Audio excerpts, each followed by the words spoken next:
alimul hakim. Ya ayyuhalladzina amanu taqullaha haqqa tuqatih wa la tamutunna illa wa antum muslimun.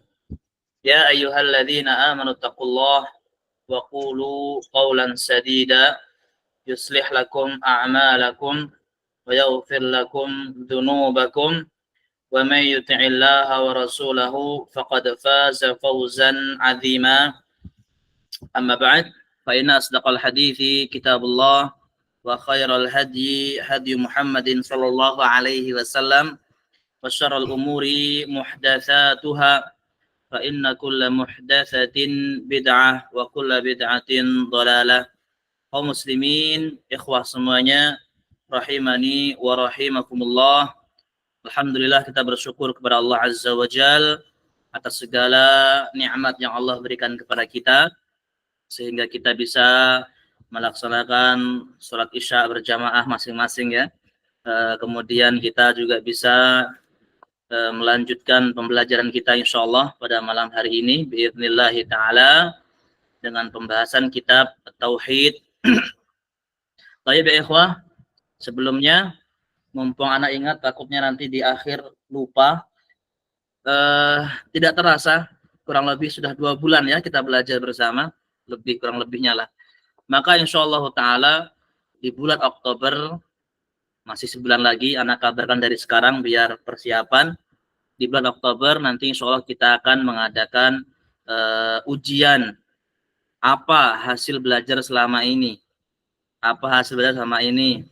baik dari segi bahasa Arab, tauhidnya, dan ilmu-ilmu yang lainnya yang kita sampaikan di kelas online ini. Minimalnya dalam bahasa Arab, kosakata, insyaallah ta'ala, kaidah-kaidah yang kemarin yang penting yang kita sampaikan, insyaallah kalau sudah difahami itu semuanya, biiznillah, maka tidak akan sia-sia biiznillah. Insyaallah ta'ala di akhir di bulan Oktober. Nah setelah itu mungkin nanti kita akan buat kelas khusus, terutama bagi yang minat ya. Kalau bisa ya minat semuanya, khususnya yang lebih intensif lah, lebih privat. Maka nanti kalau sekarang kan kita masih umum nih, masih mungkin ada yang bisa, ada yang belum bisa, ada yang setengah bisa. Nanti semoga dengan adanya ujian terlihat nih, oh insya Allah ini ada perkembangan. Nanti insya Allah kita akan, semoga Allah mudahkan, buatkan kelas per jenjangnya. Jadi biar tidak ketimpangan antara yang kelas A dan kelas B dan seterusnya. Semoga Allah mudahkan. Baik. Insyaallah ta'ala pada malam hari ini kita akan membahas bab yang penting. Bab yang penting. Di antaranya apa? Larangan babnya ini, mana lingkarin ya, kelihatan enggak di antum ini? Semua kelihatan.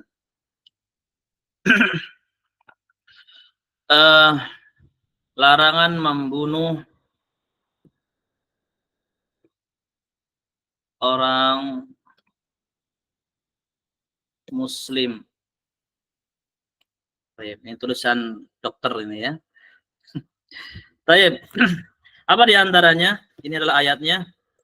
Allah Azza wa Jalla berfirman, "Qul ta'alau atlu ma harrama rabbukum 'alaikum alla tusyriku bi syai'a wa bil walidaini ihsana wa la taqtulu auladakum min imlaq nahnu narzuqukum wa iyyakum aw nahnu narzuqukum wa iyyahum wa la taqrabul fawahisha ma dhahara minha wa ma batan wa la taqtulun nafsal lati harramallahu illa bil haqq dzalikum wassaqum bihi la'allakum tattaqun." Ini dalam surah Al-An'am ayat 151.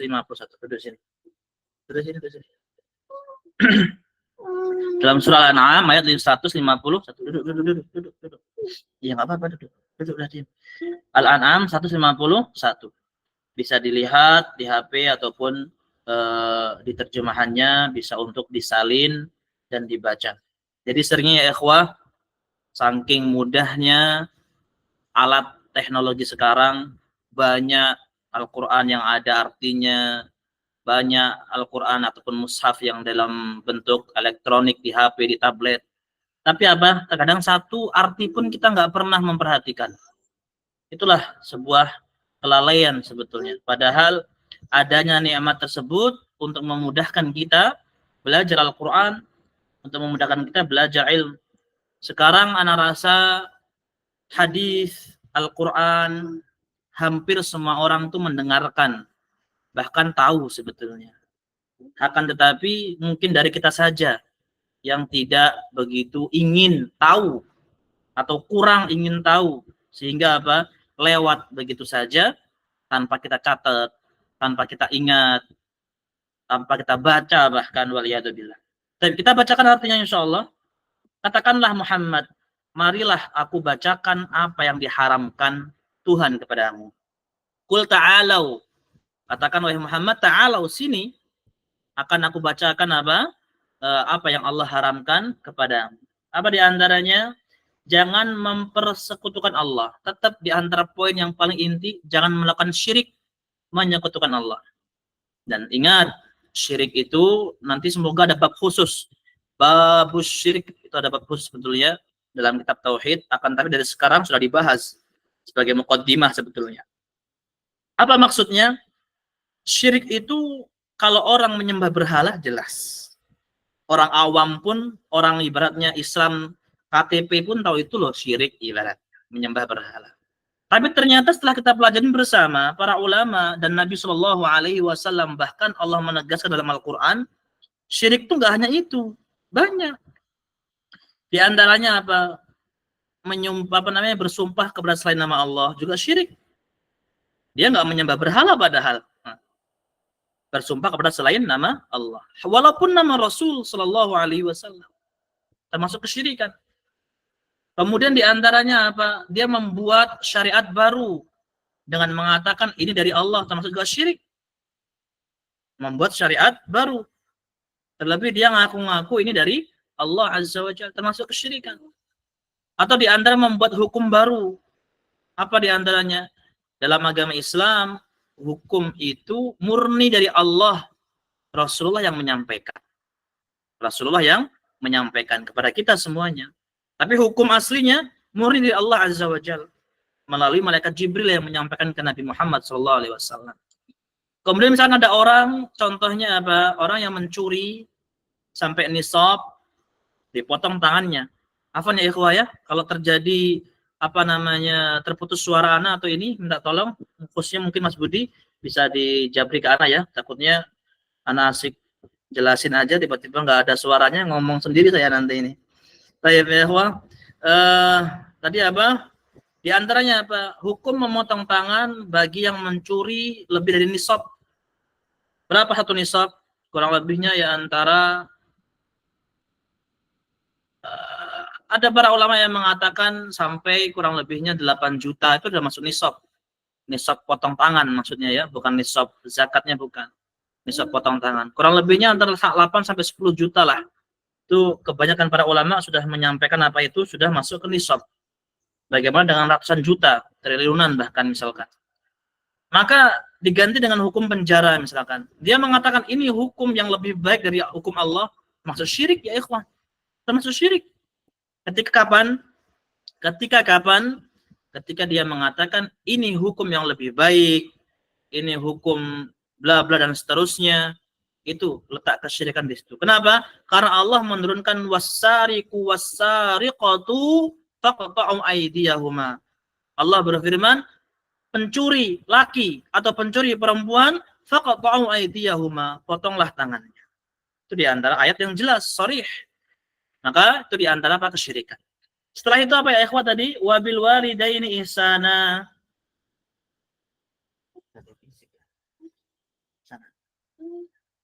Dan dengan kedua orang tua berbuat baik. Kemarin sudah kita bahas birrul walidaini. Kemudian apa? Wala taqtulu auladakum min imlaq. Janganlah membunuh anak-anakmu karena takut miskin. Larangan membunuh anak-anak kita. Apa maksudnya Ustadz? Mungkin kadang ada yang belum tergambar. Zaman dulu ya ikhwah. Bahkan sejak zaman Nabi Musa, zamannya Fir'aun sebetulnya. Terulang lagi di zaman Nabi Muhammad Sallallahu Alaihi Wasallam. Apa terulangnya? Di zaman Nabi itu ada sebagian kufar Quraisy tega membunuh anaknya. Ada beberapa faktor. Yang pertama di antaranya karena anak yang dilahirnya perempuan. Anak lahir perempuan dibunuh di zaman kufar Quraisy ataupun jahiliyah. Di zaman jahiliyah, nggak hanya Quraisy ya, zaman jahiliyah. Karena apa? Anak perempuan menurut mereka aib. Subhanallah. Padahal yang mengatakan seperti itu dilahirkan dari perempuan. Aib, dibunuh kalau lahir anak perempuan. Am yadusu fit turab, atau dikubur hidup-hidup. Dalam Al-Quran, dalam surah An-Nahl ada disebutkan dari Allah Azza wa Jalla. Kemudian apa diantaranya? Dibunuh karena takut miskin. Ini poin yang nomor 2 yang kita tadi bahas. Membunuh anaknya kan takut miskin. Nggak boleh. Bahkan khilaf yang sangat, apa bahasanya ya, sangat kuat. Apa hukumnya kalau di kita sekarang mungkin KB. Kalau di apa namanya di zaman dahulu mungkin azl kalau dalam bahasa Arabnya, menunda kehamilan, itu sampai ikhtilaf kuat. Karena apa? Dikhawatirkannya termasuk apa? Intisari ataupun termasuk orang yang condong kepada membunuh anaknya. Nah, wala taqtulu auladakum min imlaq. Akan tapi wallahu alam yang rajih tetap diperbolehkan dengan catatan niatnya benar. Apa niatnya benar? Dia memberi jarak untuk anaknya. Kalau niatnya nggak mau punya anak, sama haram hukumnya. Haram. Terkadang orang nggak tahu niat KB. Kenapa niat KB? Nggak mau punya anak. Haram ya ikhwan. Jumhur ulama, kebanyakan orang mengatakan haram kalau niatnya seperti itu. Terlebih membunuh ini sama. Lebih berat pasti dosanya. Maka kalau misalkan keluarga kita, istri kita semuanya, antum semuanya, atau putra-putri kita mungkin yang sudah berkeluarga, sampaikan ini. Diniatkan untuk apa? Memberi jarak dan lain sebagainya. Atau menunda untuk sementara, bukan untuk tidak mau. Nah, beda, konteksnya beda. Di situ letak niat diperbolehkan. Jadi kalau niat dari awal dia mutlak tidak mau, maka haram.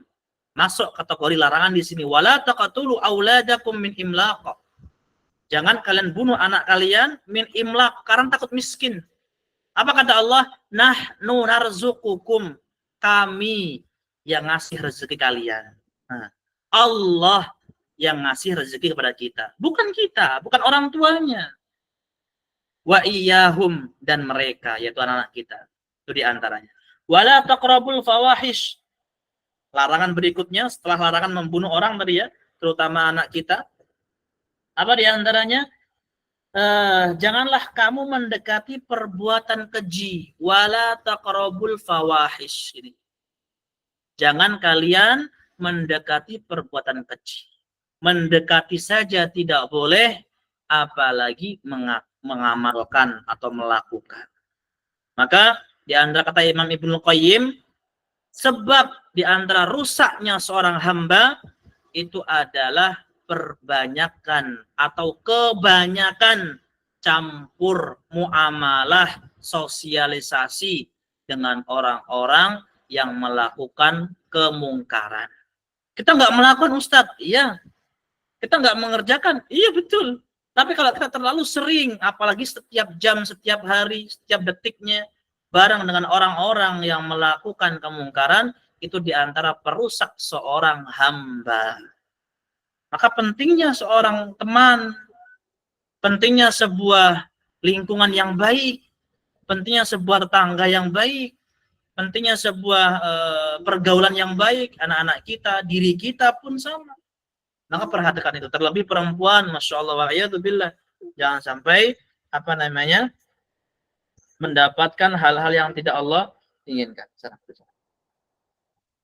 Baik. Apa berikutnya? Wala taqtulun nafsal lati harramallahu illa bil haqq. Tadi larangan secara khusus tidak boleh membunuh anak karena takut miskin. Sekarang dilarang membunuh jiwa yang Allah haramkan kecuali dengan kebenaran. Apa maksudnya?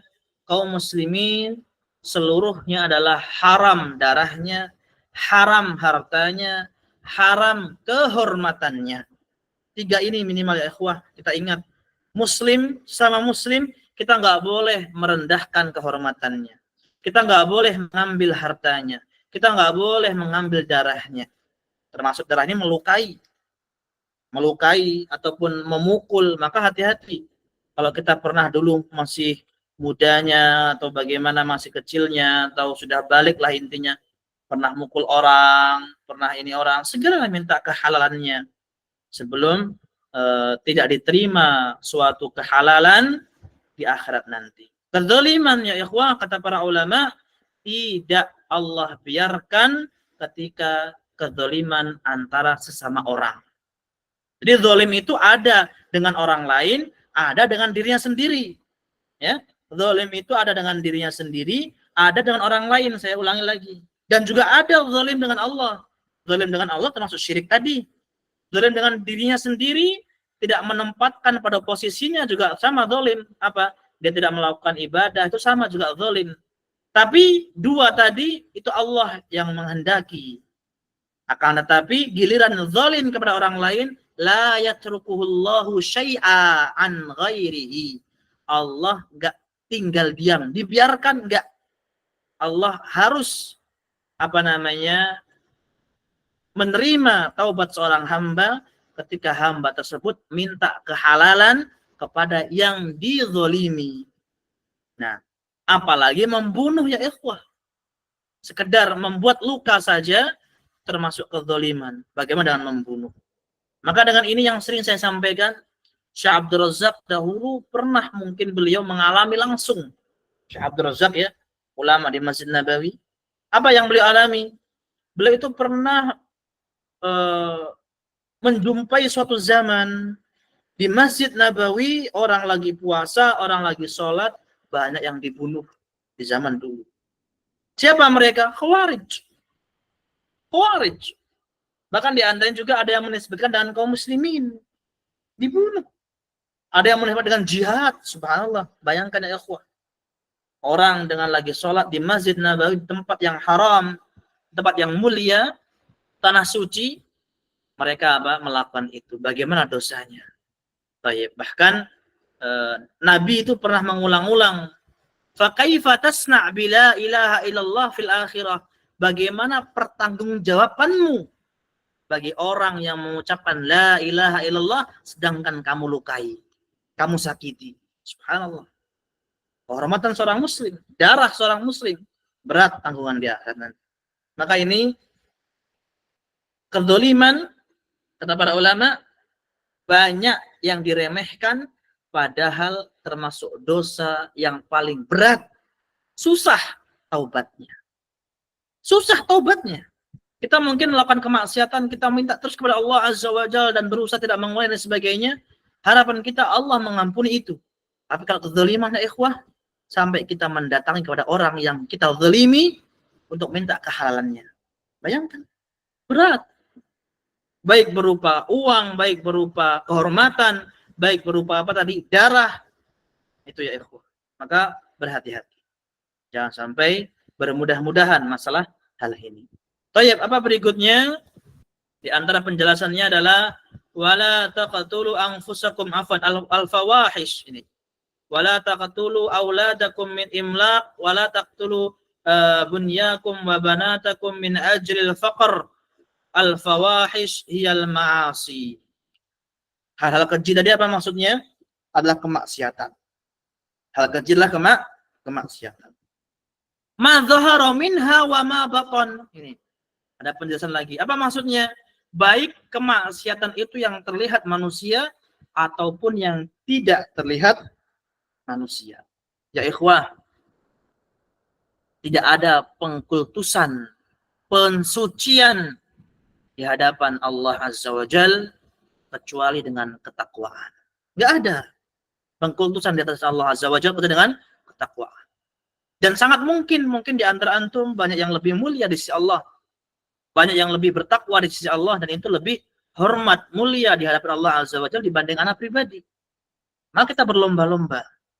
Enggak ada istilahnya seorang ustaz, seorang pendakwah, syekh dan lain sebagainya, pasti dia akan lebih bertakwa? Belum tentu. Belum tentu. Maka kita minta kepada Allah Azza wa Jalla berlomba-lomba dalam kebaikan. Baik yang terlihat manusia ataupun yang tidak terlihat manusia, itu adalah apa? Kemaksiatan yang harus kita hindari sebisa mungkin. Apa berikutnya? Dzalikum al-isyarah ta'awudul muharramat wassaqum al-wasitil hiyal amrul muakkad. Hal inilah tadi yang ana sebutkan di awal tadi, ada beberapa poin ya ikhwah ya.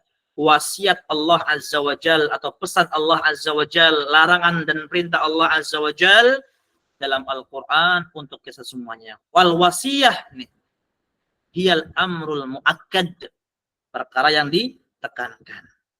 Baik, berikutnya asyarhul ijmali, penjelasan secara umum ataupun secara globalnya. Ya'murullah nabiyahu Muhammad sallallahu alaihi wasallam bi ayyada'u khusumat ad-da'wah ila al-iqbali wal isra'i ila ma sayufassiluhu alaihim min al-khutut al-'aridah li hadhihi da'wah wal qawa'id ats-tsabitah. Allah memerintahkan Nabi Muhammad sallallahu alaihi wasallam untuk mengajak umatnya Nabi Muhammad sallallahu alaihi wasallam kembali kepada Allah Azza wa Jalla. Kembali kepada Allah Azza wa Jalla. Maka label Nabi itu lebih banyak daripada kita. Apa di antaranya? Dulu Nabi sallallahu alaihi wasallam dilabeli oleh kaumnya, umatnya. Muhammad ini pemecah belah. Kenapa? Di zaman dulu kufar Quraisy itu di antara kabilah paling tinggi ya ikhwah. Mungkin kalau di kita marga yang paling tinggi itu dan Quraisy. Sampai sekarang pun masih ada keturunan Quraisy ya, Al-Quraisy. Apa? Sudah kurang lebihnya tenang, kurang lebihnya mereka melakukan ritual kesyirikan juga biasa, kurang lebihnya dengan sesama keluarga, sesama kerabatnya juga biasa. Diutuslah Nabi Muhammad sallallahu alaihi wasallam dengan agama Islam dan mengatur bagaimana ibadah yang benar dan lain sebagainya. Oh, kufar Quraisy mengatakan Muhammad pemecah belah. Bayangkan, Muhammad pemecah belah. Kenapa? Sudah tentram dan lain sebagainya. Sama seperti sekarang. Itu si fulan aliran baru. Pemecah belah itu yang awalnya keluarga rukun-rukun saja, melakukan ritual A, ritual B. Ini amalan dari mana lagi ini? Aliran apa lagi? Maka jangan heran ketika antum dilabeli seperti itu. Nabi sudah pernah dilabeli seperti itu. Baik. Berikutnya ya ikhwah, wa dzakara ba'dhan minha fi hadhil ayah wa ma ba'daha lima kana syirk yuhbitu kulla 'amalin shalih. Ini yang sering kita dengar. Anna syirka yuhbitu kulla 'amalin shalih. Syirik menghancurkan, melebur seluruh amal kebaikan. Ada seseorang si fulan misalkan istilahnya. Dia sudah beramal soleh 20 tahun, 30 tahun. Wal'iyadzubillah, lalu melakukan kesyirikan dan meninggal dunia. Wal'iyadzubillah, amalan-amalan ibadah tadi Allah leburkan. Allah hilangkan. Enggak Allah terima. Itu namanya syirik. Akan tapi bagaimana lalu dia bertobat lagi sebelum meninggal dunia?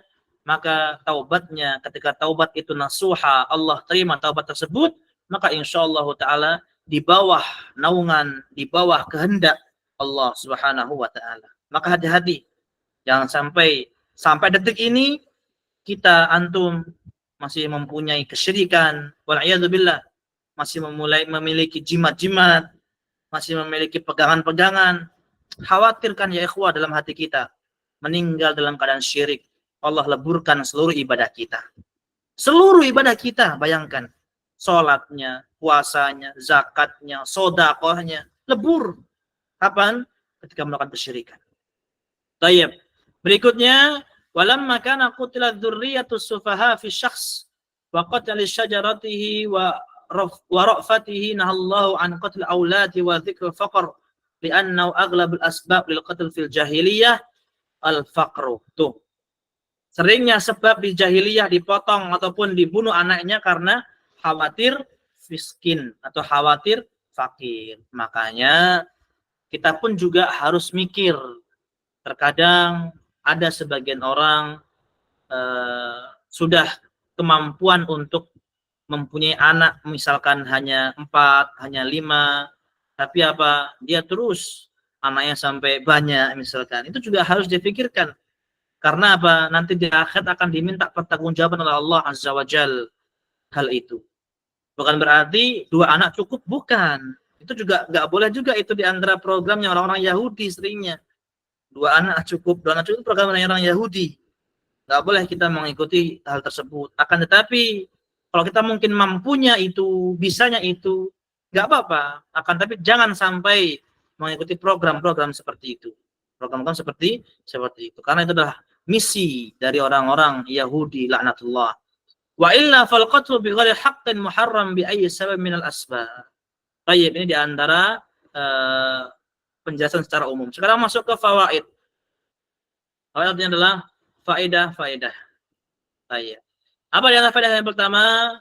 Syirik adalah dosa yang paling besar. Enggak ada dosa melebihi dosa syirik.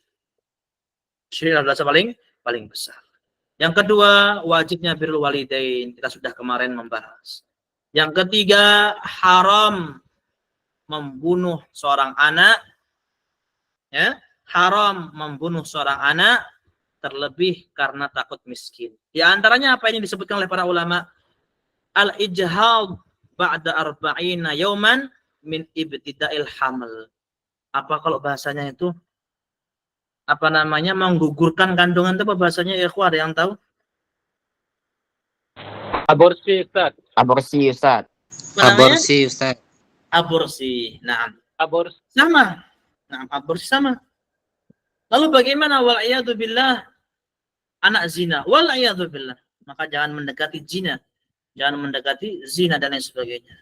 Maka kata para ulama apa? Sepakat nggak boleh dibunuh anaknya. Anaknya nggak dosa. Anaknya nggak dosa. Orang tuanya yang dosa. Kita pun nggak boleh. Ini anak haram. Nggak boleh. Siapa? Kayak ikhwah. Nggak boleh. Karena apa? Anaknya sama seperti yang lain.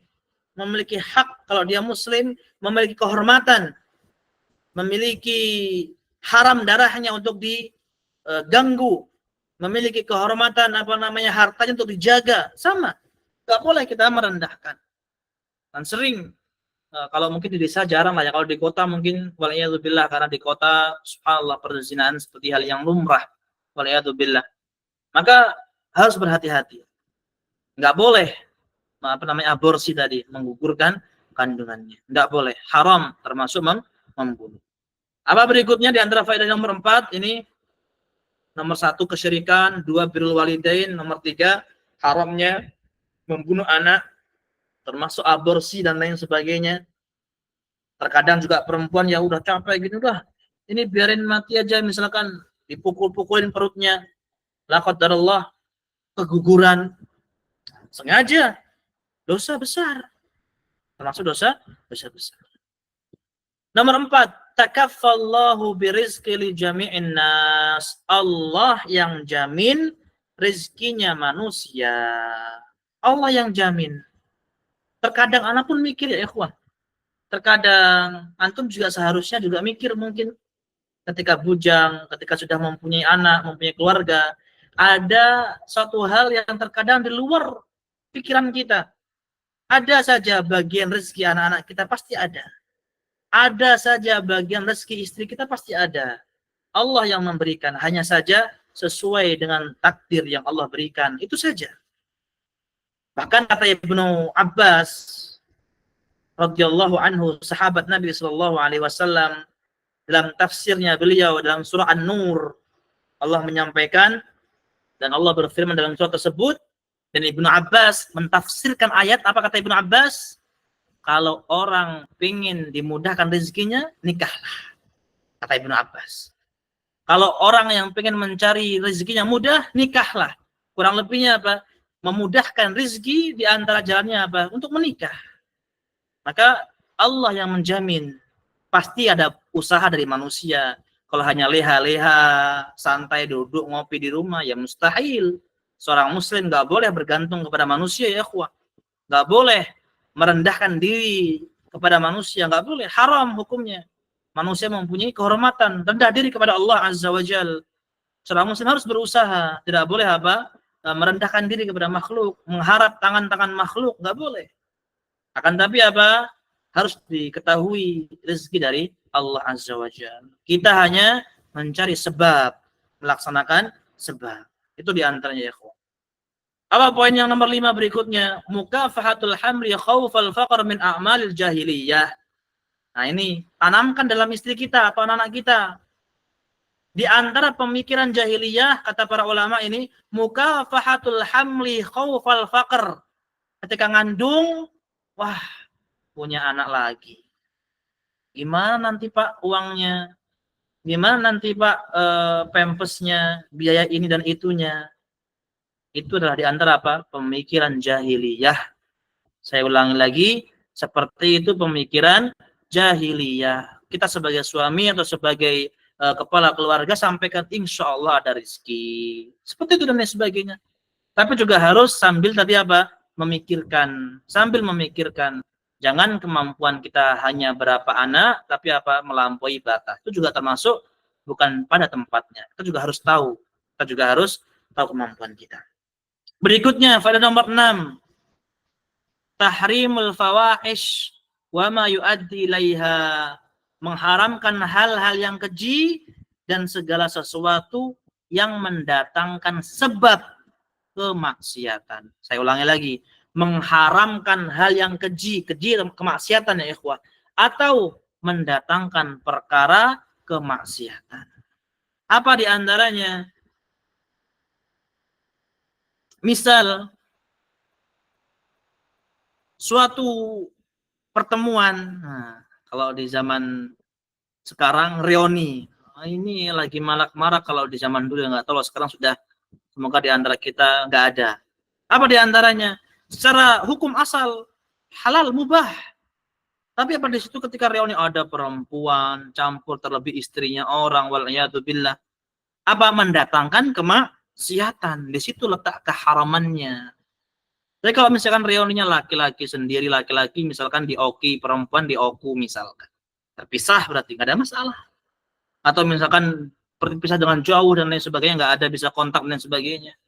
Maka jangan sampai hal-hal yang mubah bisa menjadi haram karena di situ ada unsur mendatangkan kemaksiatan. Insya Allah dalam hati kita yang paling dalam, tahulah mana unsur-unsur yang mendatangkan kemaksiatan dan mana yang tidak mendatangkan kemaksiatan. Berikutnya, di sini secara umum haram membunuh orang yang tidak boleh dibunuh. Tadi anak ya. Ini sekarang secara umum. Apa di antaranya? Bahkan orang kafir ya ikhwah. Orang kafir zimmi. Orang kafir yang tidak memerangi kaum muslimin, nggak boleh kita bunuh. Hukumnya haram. Misalkan ada orang yang bunuh muslim, bukannya dapat pahala, malah dapat dosa. Bayangkan. Sempurnanya agama Islam. Sempurnanya agama Islam.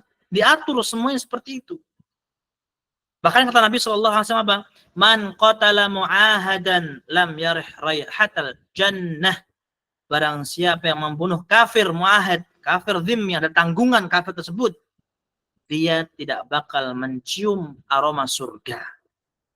Jangankan masuk, mencium aroma surga tidak. Padahal kata Nabi di hadis yang lain, aroma surga bisa dicium sebelum perjalanan berapa puluh tahun. Ada yang mengatakan 70 tahun, ada yang mengatakan 50 tahun, dan lain sebagainya. Perjalanan sebelum 50 tahun, sudah bisa dicium aroma surga. Sedangkan orang yang membunuh orang kafir, zimmi ataupun mu'ahad tadi, dia tidak bisa mencium aroma surga yang begitu luasnya.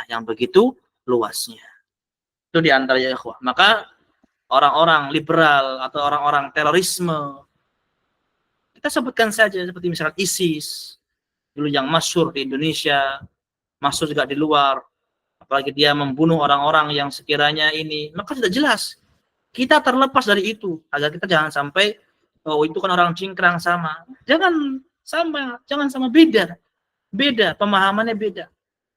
Cingkrang sunnah Nabi iya, jenggot sunnah Nabi iya, pemahamannya radikal bukan dari sunnah Nabi Shallallahu Alaihi Wasallam. Harus ditanamkan ya ikhwah. Terkadang kita sedikit-sedikit mulai minder. Jangan sampaikan, terlebih mungkin ada saudara kita yang mungkin dari aparat negara, mungkin baik dari TNI-nya, mungkin dari polisinya yang sudah mulai ada yang ngaji misalkan. Nah, itu semakin tanamkan cintaan sunnah Nabi Shallallahu Alaihi Wasallam kepada diri kita. Baik. Berikutnya diantaranya yang terakhir, lam yufassirullahu al-murad bil haqq huna faqad dzakara Nabi sallallahu alaihi wasallam syai'an minhu fi hadis sahih. Allah di sini tidak menjelaskan secara rinci kebenaran itu, akan tetapi dalam hadis-hadis yang lain ataupun ayat-ayat yang lain Allah menjelaskan apa itu hak, apa itu batil. Maka dalam agama Islam nggak ada yang samar kecuali seseorang yang belum tahu ilmunya. Semua sudah dijelaskan. Semua sudah dijelaskan. Nggak ada yang samar. Nggak ada yang samar. Baik. Pembahasan berikutnya diantaranya yang terakhir insyaallah sebelum kita tutup insyaallah kurang lebih 10 menit lagi atau 15 menit lagi. Hadis dari Mu'adz ibn Jabal ini. Dari hadis Mu'adz ibn Jabal. Nah ini, anak dulu membuat nama untuk anak-anak, anak ngambil dari hadis ini. Biar tahu ini. Anak dulu ngambil untuk anak-anak, Mu'adz, anak ambil dari hadis ini. Karena apa? Hadis ini di kitab Tauhid yang dulu kami pelajari di Jami' Islamiyah di Madinah. Hadis yang pertama dicantumkan dalam kitab Tauhid. Masya Allah. Periwayatnya siapa? Mu'adz ibn Jabal. Tapi bukan Mu'adz bin Jabal. Anak hanya ambil Mu'adznya saja. Maka bagaimana? Dari Mu'adz ibn Jabal radhiyallahu anhu qal, Mu'adz berkata, kuntu radifan Nabi. Suatu ketika, suatu hari, suatu saat, aku pernah radifan Nabi. Apa ya? Dibonceng. Masya Allah. Dibonceng Nabi. Bayangkan seorang dibonceng Nabi. Bayangkan antum yang dibonceng. Gak mungkin ya. Mustahil kalau kita yang dibonceng. Kecuali di akhirat nanti. Semoga Allah mudahkan. Apa? Aku dibonceng Nabi di atas keledai sallallahu alaihi wasallam ini. Mu'adz yang dibonceng Nabi sallallahu alaihi wasallam. Faqala li, lalu Nabi berkata kepadaku, ya Mu'adz, wahai Mu'adz. Masyaallah. Perkataan yang lembut ya. Wahai Mu'adz, atadri ma haqqullahi 'alal ibad? Wahai Mu'adz, kamu tahu enggak apa haknya Allah atas hambanya? Wa ma haqqul ibadi 'alallah, dan apa haknya hamba atas Allah? Kita juga punya hak kepada Allah ya ikhwah. Allah punya hak kepada kita, kita pun sama punya hak kepada Allah Azza wa Jalla, Sang Pencipta yang menciptakan kita. Nah, itu perkataan Nabi kepada siapa? Kepada Mu'adz. Bayangkan, apa jawabannya Mu'adz? Mu'adz gak langsung sibuk mikir, sibuk jawab, enggak. Ini cerdasnya Mu'adz, bayangkan. Apa kata Mu'adz? Qultu Allahu wa rasuluhu a'lam. Aku berkata, Allah dan Rasulnya lebih tahu. Bayangkan. Ketika Nabi dikatakan kepada Mu'adz, Mu'adz, kamu tahu nggak apa haknya Allah dan apa haknya hambanya Allah kepada Allah? Apa kata Mu'adz? Allah dan Rasulnya lebih tahu. Allah dan Nabinya lebih tahu. Bayangkan adabnya Mu'adz. Apa kata Nabi Shallallahu Alaihi Wasallam? Qal, beliau bersabda, Haqqullahi 'alal ibad ay ya'buduhu wa la yusyriku bihi syai'a. Haknya Allah kepada hambanya, kepada kita semuanya, ini haknya Allah ya ikhwah. Enggak boleh diganggu haknya Allah. Apa kata Nabi? Hambanya harus nyembah kepada Allah saja dan enggak boleh menyekutukan sedikit pun. Hambanya harus nyembah kepada Allah saja, enggak boleh menyekutukan sedikit pun. Itu haknya Allah kepada kita. Apa berikutnya kata Nabi? Wa haqqul ibadi 'ala Allah alla yu'adzib man la yusyriku bihi syai'a. Hak kita kepada Allah, ini kita bisa tuntut, bisa minta kepada Allah Azza wa Jalla. Hak kita kepada Allah Azza wa Jalla. Apa kata Nabi? Hak seorang hamba kepada Allah, Allah enggak boleh menyiksa hambanya yang dia tidak menyekutukan Allah. Bayangkan. Allah enggak boleh nyiksa hambanya, la yu'adzibu man, enggak boleh nyiksa hambanya siapapun itu. Baik laki perempuan, baik bertahta maupun tidak, semuanya muda tua sama. Gak boleh disiksa oleh Allah. Siapa? Man la yusyrik bihi syai'a. Hamba yang tidak menyekutukan Allah. Maka kita pede kalau dalam bahasa kita ya, yakin. Kalau kita nggak menyekutukan Allah, di akhirat nanti Allah nggak boleh menyiksa kita. Itu di antara konsekuensinya. Kecuali kita memiliki maksiat-maksiat yang lainnya, maka apa? Meminta ampun kepada Allah Azza wa Jalla. Qultu ya Rasulullah, afala ubashirun nas. Mu'ad berkata, wahai Rasulullah, boleh nggak aku kasih kabar ke manusia tentang kabar ini? Boleh nggak aku menginformasikan kepada manusia, ya sahabat di zaman itu, tentang kabar ini, kabar bahagia. Ini zaman sahabat bergegas mendengarkan ini. Qal la tubashirhum fayattakilu. Kata Nabi sallallahu alaihi wasallam, jangan dulu. Di saat itu belum waktunya. Maka apa? Waktu itu belum dikabarkan oleh Mu'ad ibn Jabal. Karena apa? Kata Nabi, belum waktunya. Masya Allah. Bayangkan ya ikhwah, kisah yang singkat ini menanamkan prinsip tauhid kepada Mu'ad yang dikisahkan oleh para ulama.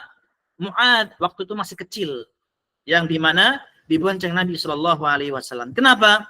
Kalau seandainya dewasa, nggak mungkin himar itu bisa menampung 2 orang yang besar, berat bagi himar, keledai. Maka diantaranya apa? Himarnya itu hanya mampu mungkin 1 dewasa dengan 1 anak kecil. Di antaranya Mu'ad ibn Jabal dibonceng Nabi Shallallahu Alaihi Wasallam menggunakan himar ketika beliau masih kecil, diajarkan tentang hak Allah dan hak hambanya kepada Allah, yaitu apa? Mentauhidkan Allah Azza wa Jalla. Maka ya ikhwah, pesan dari ana sebagai penutup insyaallah taala, jangan lupa mengajarkan istri kita, anak-anak kita tauhid, menunggu nanti dan nanti. Jangan. Terlebih ada momen-momen penting, misalkan ketika mendapatkan suatu hujan, mendapatkan suatu petir, mendapatkan suatu hal-hal apapun itu, mengatakan hal-hal kesyirikan, langsung ditegur. Tidak perlu menunggu apa? Nanti biar besar dulu, nanti di pesantren dulu. Jangan. Maka terkadang anak kita kecil melakukan suatu hal yang di luar kaidah tauhid, maka dinasihatin, ditegur, diarahkan. Jangan nunggu masih kecil nggak apa-apa Ustadz. Jangan. Bayangkan dengan Mu'ad ibn Jabal tadi. Baik, sekarang kita masuk ke faedah hadis. Apa faedah hadis yang pertama? Ini. Jawazul irdafi 'ala dabbah idza lam yashqa 'alaiha. Kita diperbolehkan menunggangi hewan ternak. Nah, diperbolehkan menunggangi hewan ternak ketika tidak memberatkannya. Apa? Ya tadi seperti himar, keledai dibonceng oleh Nabi SAW Mu'ad. Karena masih kecil, maka nggak memberatkan keledai. Kalau di kita zaman dulu, anak pun masih sempat mengalami ya, apalagi mungkin antum semuanya ikhwah, bapak-bapak yang sudah sepuh mungkin pasti mengalami. Apa diantaranya? Sapi di zaman dulu itu bahkan orang tua dulu juga punya untuk membawa rumput, bawa padi, bahkan juga kadang bawa kita juga naik di situ. Maka itu diperbolehkan. Apa syaratnya? Idza lam yashqa 'alaiha, ini. Ketika tidak memberatkannya. Nah, nggak boleh kita menunggang suatu tunggangan tapi melebihi kapasitasnya. Apalagi sampai dipukul. Apalagi sampai kalau di mana ya, terlepas dari kasta ya, terlepas dari suku. Tapi kita untuk contoh saja. Kalau nggak di Bali, di Madura kalau nggak salah ya, yang pacuhan sapi atau apa itu bahasanya. Itu sampai saya pernah lihat itu dipukul dan pucuknya atau ujungnya itu ada pakunya, Masya Allah. Antum bisa cek ya kalau yang belum tahu. Untuk informasi saja, agar kita nggak boleh menzalimi hewan sampai dipukul seperti itu. Haram. Atau diantaranya ini sekalian juga, nggak boleh juga diantaranya nyabung ayam. Masuk kezaliman. Ini kita mungkin kalau di Oku Timur, di Oki mungkin lumayan masyhur ini ya, karena kita semuanya hobi ayam, manapun senang dengan ayam sebetulnya, tapi nggak boleh menarungkan nyambung lah kalau dalam bahasa kita mungkin. Atau hewan-hewan yang lainnya, kambing lah, kucing lah, nggak boleh. Kenapa? Yashqa 'alaiha, memberatkan baginya, menzalimi baginya. Bayangkan Kalau kita menzalimi ayam, gimana minta maafnya kepada ayam tersebut? Bagaimana kita akan meminta kehalalannya? Maka itu suatu pertanggungjawaban yang berat di sisi Allah Azza wa Jalla. Itu diantaranya apa? Pesan faedah yang kita bahas tadi. Faedah yang nomor 2, tawadhu'ihi sallallahu alaihi wasallam. Tawadhu'nya Nabi sallallahu alaihi wasallam. Apa tawadhu'nya? Gonceng Mu'ad 1. Apa tawadhu'nya lagi? Berkata dengan Mu'ad yang anak kecil dan juga jauh, kalau dalam bahasa kita titelnya lah, levelnya dengan Nabi sallallahu alaihi wasallam, dengan panggilan yang sopan. Ya Mu'ad, wahai Mu'ad, panggilan sopan. Maka kita terkadang apa? Sopan dengan yang lebih tua, tapi nggak sopan dengan yang lebih bawah. Juga salah. Kita harus ada apa namanya, penimbangnya, harus seimbang. Memang anak kecil, kalau terkadang kita terlalu apa namanya, bahas hunjat, akan tapi juga nggak boleh bagi kita nggak memiliki adab. Terlebih mungkin yang pernah kita ngajar di pesantren ataupun pernah sebagai guru dan lain sebagainya. Nah, di pesantren ataupun di murid-murid sekolah atau ma'had, kalau terlalu ini ngelunjak, akan tapi juga kita punya adab kepada mereka. Berikutnya, anna irqal himar tahir. Keledai itu ya ikhwah, dagingnya haram untuk dimakan. Tapi boleh ditunggangin. Nah, itu dia faedahnya. Keledai itu apa? Kalau antum mungkin nggak tahu, nanti bisa ceklah keledai. Bentuknya itu setengah kuda, setengah kayak rusa ya, apa ya, kurang lebihnya lah. Setengah kuda, setengah rusa. Itu keledai. Dia bukan terlalu kayak kuda besar, juga bukan kecil kayak rusa, juga bukan apa. Dia agak besar dikit, agak kecil dikit. Itu haram. Maka di Madinah dulu, waktu kita kuliah di sana, itu ratusan keledai dilepas liarkan. Dan jinak sebetulnya, jinak. Maksudnya jinak itu adalah dia bukan keledai liar, itu bukan. Aslinya adalah keledai yang dimiliki warga, namun mungkin berkembang, nggak boleh dimakan juga, nggak ada kebutuhan juga, maka dilepaskan di padang pasir itu. Banyak ratusan keledai, maka haram hukumnya. Nggak boleh disembelih. Tapi boleh dipergunakan, ditunggangin boleh. Dan suci. Berikutnya, Fadl Mu'ad ibn Jabal. Keutamaan Mu'ad bin Jabal pernah dibonceng Nabi dan pernah diajari Nabi SAW seperti tadi. Berikutnya nomor 5, faedah nomor 5. Di antara yang penting, al-uslubul istijawabi fi ta'lim min asalibil Islam. Di antara metode yang mudah mengajarkan kepada anak, kepada murid, itu apa? Dengan soal jawab, dengan tanya jawab, dengan pertanyaan. Itu di antaranya apa? Memudahkan untuk mengajarkan kepada anak. Terlebih masih kecil, dikasih jawaban, dikasih soal, dikasih pertanyaan, sedikit menantang. Itu di antara apa? Metode. Dan Nabi sering memberikan pernyataan seperti itu. Niatnya mengajari, tapi apa? Tanya terlebih dahulu. Apa ini, apa itu, dan seterusnya. Itu metode Nabi SAW. Berikutnya, tahrimul khawdi fima la ya'lamu syakhs. Kita nggak boleh sok tahu. Ini faedah nomor 6. Kalau kita nggak tahu ilmunya, nggak boleh sok tahu. Karena apa? Wala taqafu ma laysa laka bihi ilm. Innas sam'a wal basar wal fuad kullu dzalika an mas'ul. Setiap pendengaran, setiap penglihatan, setiap hati, kalau nggak punya ilmunya, akan dipertanggungjawabkan di hadapan Allah Azza wa Jalla. Baik. Dan yang terakhir di sini, awwalu haqqullahi al-mukallafin ifraduhu bil ibadah. Pertama kali yang kita dakwahkan kepada orang lain, masalah tauhid. Misal orang tua kita belum mendapatkan sunnah misalkan. Pertama kali antum dakwahkan tauhid terlebih dahulu. Masih punya enggak kesyirikan, masih punya enggak tadi pegangan-pegangan tadi, itu dulu. Jangan hal-hal yang bid'ah itu nanti. Tauhid yang paling pertama terlebih.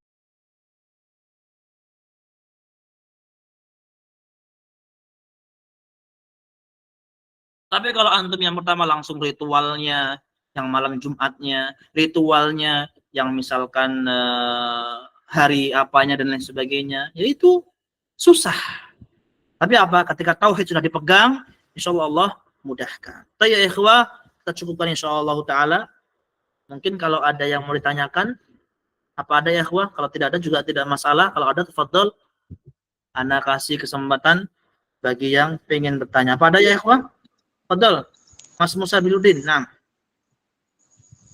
Assalamualaikum Ustadz, izin bertanya, bagaimana dengan membunuh binatang yang mengganggu seperti nyamuk, tikus, cicak, dan lain-lain, apakah termasuk haram? Masya Allah. Nah, Ustadz. barakallahu fikum, Mas Musa Biludin. Ada hadis dari Nabi Shallallahu Alaihi Wasallam itu beberapa hewan yang dibunuh haram hukumnya. Nah, akan tetapi walaupun hewan tersebut ada teks nasnya dari Nabi Shallallahu Alaihi Wasallam larang dibunuh, tapi kalau dia menyakiti kita atau anak kita, keluarga kita, tetap dibolehkan untuk dibunuh. Ya, saya ulangi lagi, ada beberapa hewan yang dilarang untuk dibunuh dalam agama Islam, akan tetapi kalau dia menyakiti kita, diperbolehkan untuk membunuh. Apa di antara yang dilarang? An-nahl, tawon, lebah, nggak boleh kita bunuh. Tapi yang sudah kita ketahui, kalau tawon das, kalau dalam bahasa Jawanya ya, kalau tawon das nggak antum, Mas Musa Biludin? Halo, jelas suara ana? Jelas Ustadz. Masya Allah. Tawon das tahu Pak Musa Biludin ya? Tahu Ustadz. Nah, itu diantaranya kalau nyerang antum lumayan itu. Maka kalau kita terserang, maka diperbolehkan untuk kita bunuh. Itu yang pertama. Yang kedua apa? Semut. Nggak boleh kita membunuh semut pada hukum dasarnya. Tapi kalau semut itu sudah ibaratnya di depan rumah, nggak ganggu, biarkan. Tapi kalau tiba-tiba, kan kadang kita apa namanya? Afwan, suaranya terputus nggak ya, ikhwah? Nggak ya, Mas Budi? Aman Ustaz. Aman Nggak Ustadz. terputus ya? Aman, jelas. Maka terkadang ada yang usil, nyari semut dibakar dan lain sebagainya. Maka tidak boleh. Itu nomor 2. Kemudian nomor 3 diantaranya apa? Burung hud. Hud itu di burungnya Nabi Sulaiman dan di zaman dulu ya. Itu juga tidak boleh untuk dibunuh. Kemudian nomor 4 diantaranya burung surat. Surat itu diantaranya apa? Seperti apa ya? Mirip kayak elang, tapi kayak Raja Wali sama elang ya ikhwah. Apa ada perbedaan antara Raja Wali sama elang ya ikhwah? Bangau. Apa bangau Sama ya? insyaallah. Sama ya, kalau Raja Wali sama elang ya. Nanti coba anak ini kan. Kalau ini hada'ah. Kalau dalam bahasa Arabnya hada'ah. Itu nggak boleh untuk kita bunuh. Kemudian berikutnya apa diantaranya? Ada beberapa, sebentar anak keluarkan ini dulu. Ini sepertinya kebanyakan slip di laptop, jadinya di tempat anak munyer ininya soalnya. Tayyib. Itu diantara yang nomor berapa tadi? Nomor 3. Kemudian nomor 4 berikutnya yang dilarang dalam agama Islam untuk dibunuh adalah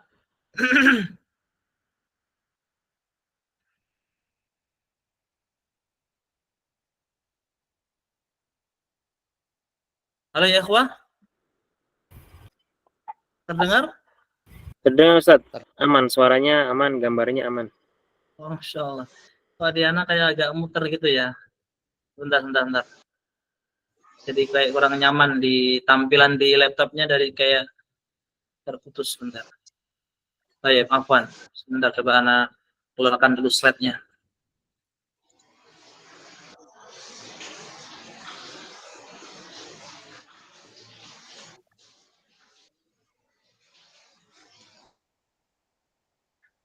Baik, Anda ulangi lagi ya Pak tadi ya. Lebah, kemudian nomor 2 apa tadi? Burung, hud-hud, kemudian semut, kemudian diantaranya apa? Burung yang seperti Raja Wali tadi. Itu diantara apa? Yang dilarang kalau dibunuh. Adapun yang 2, tadi kan 6 saya sebutkan ya. Yang 2 itu ada sedikit ikhtilaf di kalangan para ulama, akan tapi yang muttafaq, yang disepakati adalah 4 tadi. Lebah, semut, burung hud, dan burung hada'ah. Ataupun kurang lebihnya sejenis kayak Raja Wali. Kemudian ada hewan yang diperintahkan untuk dibunuh malahan. Apa di antaranya? Cicak diperintahkan untuk dibunuh. Apa kata Nabi Shallallahu Alaihi Wasallam? Barang siapa yang bisa membunuh cicak sekali, dalam mati ya sekali pukulan dia langsung mati, ataupun sekali lempar dia langsung mati, dia akan mendapatkan pahala. Itu hadis Nabi Shallallahu Alaihi Wasallam. Kemudian di antaranya apa? Akrab, kalajengking, itu juga diperintahkan kita untuk apa? Untuk membunuhnya. Kemudian apa? Fa'rah, tikus, itu juga diperintahkan untuk membunuhnya. Diperintahkan untuk membunuhnya. Kemudian apa di antaranya? Hewan-hewan yang membahayakan, itu juga diperintahkan untuk membunuhnya. Tapi nggak boleh kita membunuh dengan api. Nggak boleh kita menyiksa dengan api. Atau di antaranya apa ada larangannya? Ular ketika masuk rumah nggak boleh kita bunuh di dalam rumah. Tapi bagaimana? Kita keluarkan terlebih dahulu, baru kita bunuh di luar. Itu ada larangan dari Nabi Shallallahu Alaihi Wasallam. Jangan tanya kenapa ya, anak juga nggak tahu. Itu wahyu dari Nabi Shallallahu Alaihi Wasallam. Bahwasannya kenapa nggak boleh membunuh ular yang ketika masuk di rumah. Di antara alasannya kata para ulama dan hadis Nabi itu adalah jin. Jin yang apa masuk ke dalam rumah kita, wa'iyadzubillah, lalu dia apa menyerupai dengan ular. Maka kalau sudah di luar dibunuh boleh. Maka jangan lupa menutup pintu dan lain sebagainya dengan bismillah. Baik, barakallahu fikum. Jelas insyaallah Mas Musawiluddin ya, tergambar? Afwan Ustaz, untuk membunuh nyamuk misalnya dengan raket nyamuk itu kan seperti api, itu boleh tidak Ustaz? Nah, kalau seperti api, sarankan tidak diperkenankan. Pokoknya berkaitan dengan api, kita hindarkan. Berkaitan dengan api, kita hindarkan. Tapi kalau misalkan itu bukan dinisbatkan dengan api, ya Allah alam, listrik di zaman Nabi belum ada listrik. Tapi apakah sama dengan api? Wallahu a'lam. Wallahu a'lam. Kalau misalkan ada cara yang lain, maka lebih baik. Nah, maka ada sebagian kota itu membunuh atau menyembelih dengan listrik, maka haram dagingnya.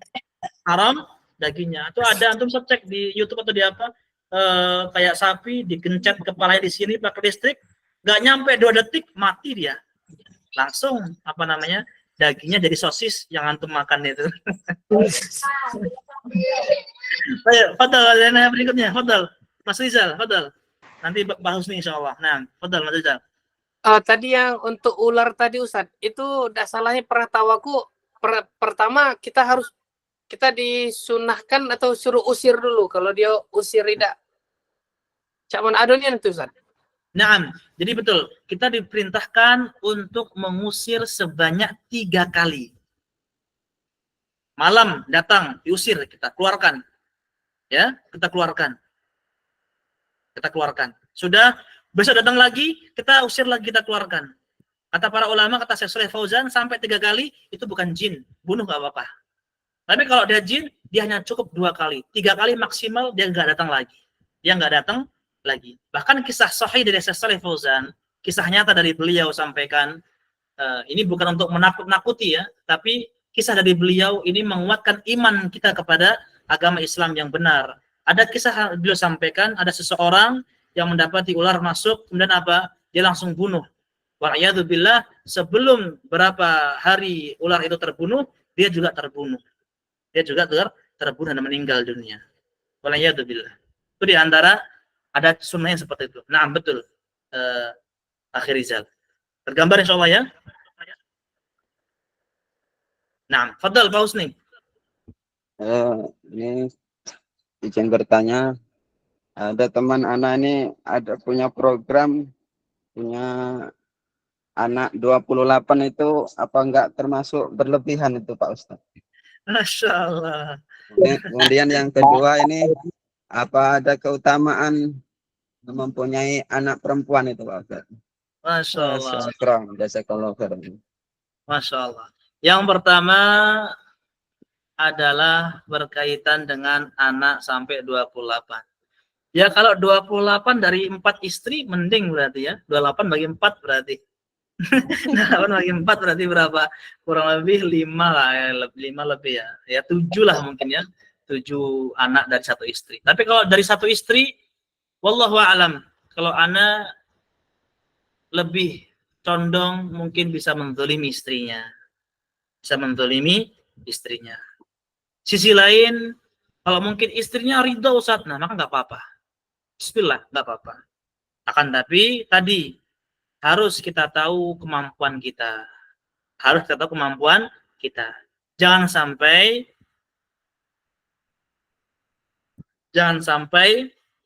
kita semangat untuk memiliki anak yang banyak tapi di luar batas kemampuan kita. Ya. Akhirnya apa? Zalim. Anak nggak keurus, didikan juga nggak maksimal, ya. Bagaimana mungkin misalkan hanya dua bapak ataupun dua orang ya, bapak dan ibunya mendidik 28 anak dan anaknya misalkan kecil-kecil. Anak rasa nggak maksimal mendidiknya. Maka itu harus diperhitungkan. Tapi kalau bisa mendidik, alhamdulillah.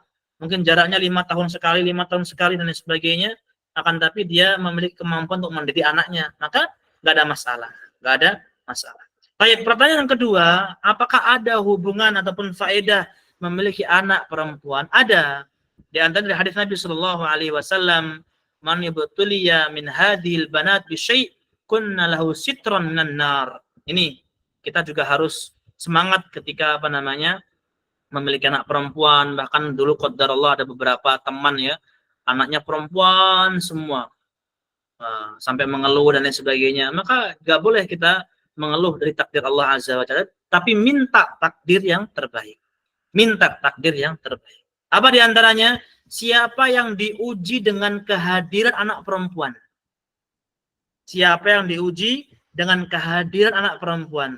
Maka anak itu akan menjadi tameng, menjadi perisai, menjadi pelindung baginya di neraka.